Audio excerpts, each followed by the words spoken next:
Questão 20 do Enem de 2010. Alguns anfíbios e répteis são adaptados à vida subterrânea.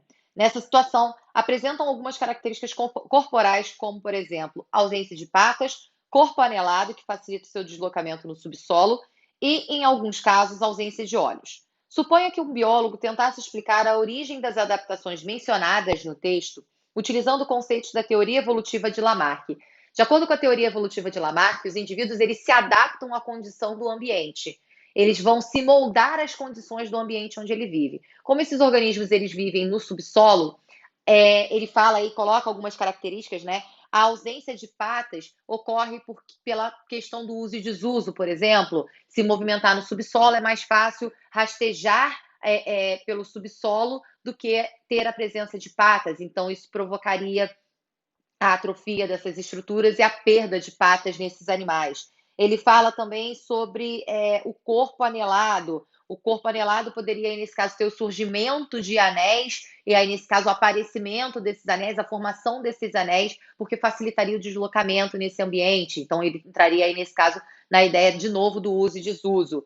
E a ausência de olhos, aí, nesse caso, seria também pela ideia do uso e desuso, uma estrutura que seria pouco utilizada num ambiente subterrâneo, como olhos, eles acabariam atrofiando e desaparecendo com o tempo, fazendo com que esses animais não apresentassem essas características. Essas características adquiridas pelos indivíduos, elas são passadas aos seus descendentes. E aí é a ideia da lei da herança dos caracteres adquiridos, tá? Então, essas características que foram sendo adquiridas ao longo do tempo podem ser transmitidas aos seus descendentes. Então, a ideia de Lamarck seria essa, né? Seria você tentar explicar a função daquela estrutura, o benefício ou o prejuízo de ter aquela estrutura, pensando no uso ou desuso dessas estruturas e pensando que essas estruturas elas vão ser transferidas, essas características, na verdade, né, vão ser transferidas aos seus descendentes.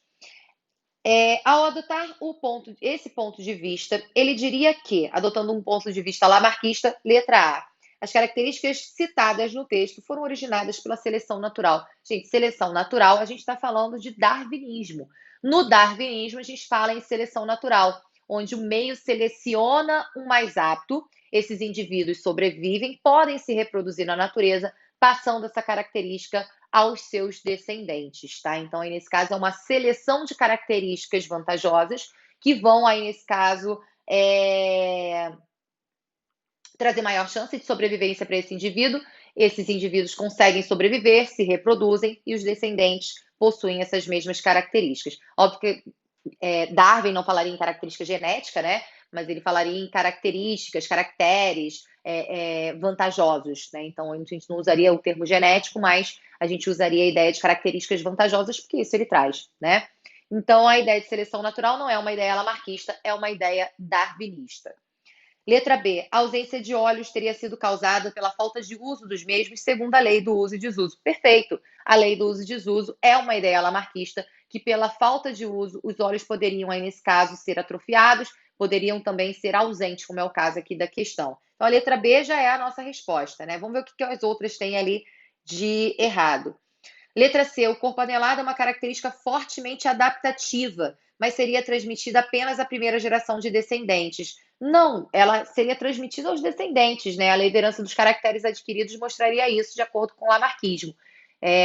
Aí, nesse caso, toda característica que vai sendo adquirida pode ser passada aos descendentes. Ele não fala só em primeira geração.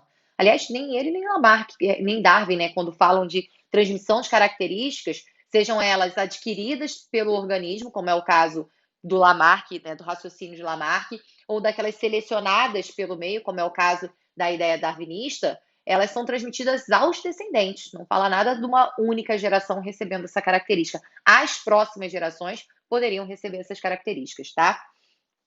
Letra D. As patas teriam sido perdidas pela falta de uso, e em seguida essa característica foi incorporada ao patrimônio genético. Patrimônio genético. Onde Lamarck falava de genética? Em nenhum momento. Onde Darwin falava de genética? Em nenhum momento também. A genética ela só vai ser falada, discutida, apontada na teoria neodarwinista, ou teoria sintética da evolução, onde você tem aí, nesse caso, as explicações genéticas para você entender de onde vem a variedade de características que o Darwin tanto falava, né?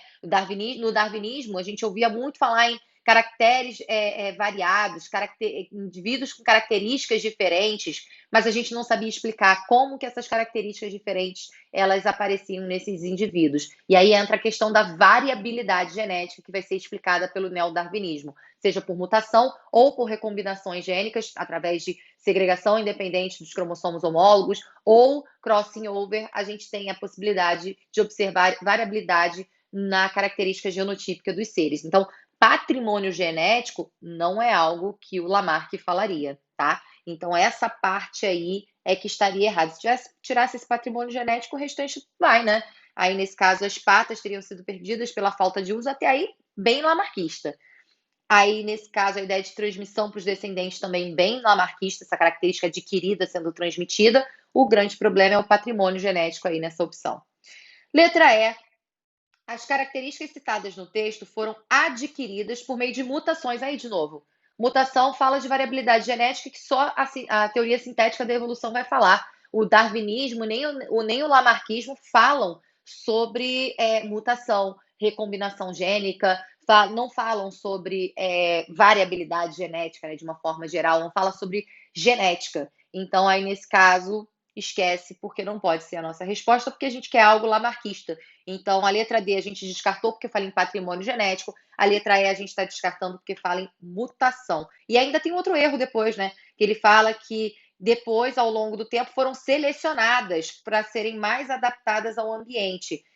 Seleção de características é caracterizado como seleção natural. E aí a seleção natural age selecionando as características mais aptas, tá? Não para a característica ser adaptada ao ambiente. A ideia de adaptação ao ambiente é uma ideia lamarquista, tudo bem? Então seria aí letra B a opção correta para essa resposta.